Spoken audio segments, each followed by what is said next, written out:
Hello, welcome to another Web Design Studios tutorial.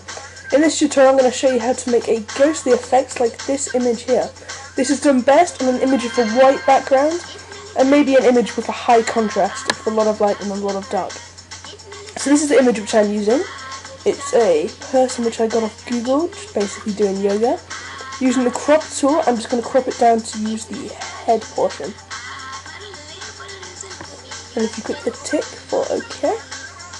Now I'm just going to add more depth to this image, so if you go to Image, Adjustments, Hue Saturation, I'm going to increase the hue by 5, saturation by 15, and the lightness by 5, and click OK. Next, if I go to my history, that's what it looked like, and that's what it is now. Now, I want the main focus of this image to be the blue eyes, so I'm going to zoom in on the eyes over here and just lighten them up a bit.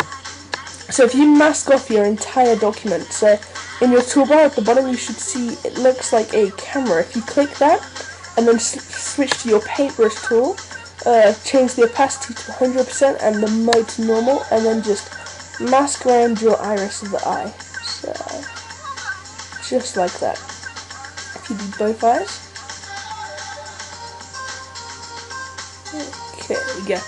Now if you click the mask tool again, you'll notice they become selected. If you go to select, inverse, now it's just the irises that we're focusing on now. So if we go to image, adjustments, hue and saturation, and then if you put the saturation all the way up to the top so that we can see what colour the eyes are using at the moment, and then using the hue, if you can slide it along and select the colour you want your eyes to be. So I'm going to use a bluey colour.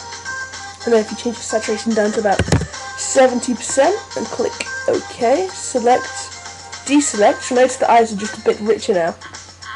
Now using the dodge tool, I'm just going to use an exposure of 25% and a range of midtones, and I'm just going to select the bottom part of the eye and just lighten this bit up a bit.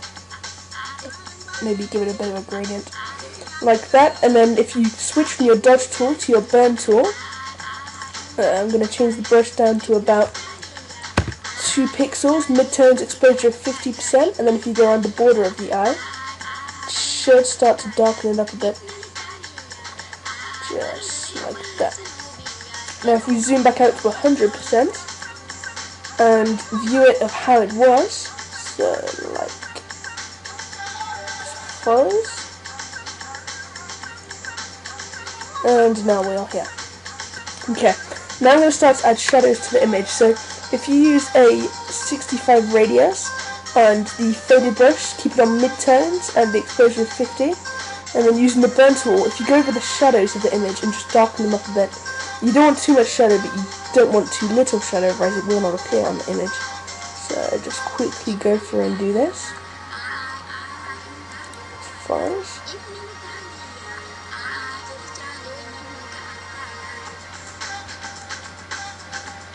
Okay.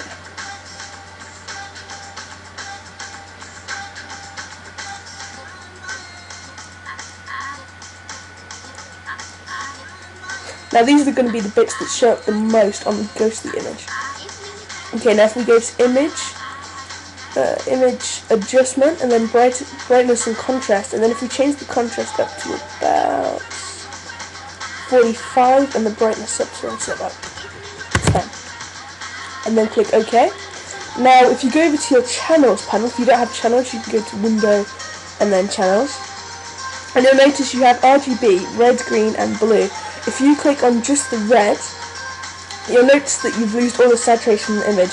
While holding down Command on a Mac or Control on Windows, if you can click on the red panel, you'll notice that your image becomes a bit selected.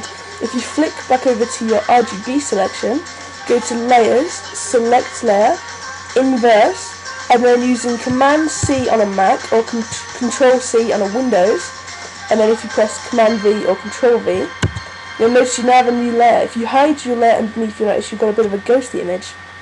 If you go to your background layer, use Command A or Control A and then delete this, should remove your background. And you'll notice now that you're left with a ghostly image.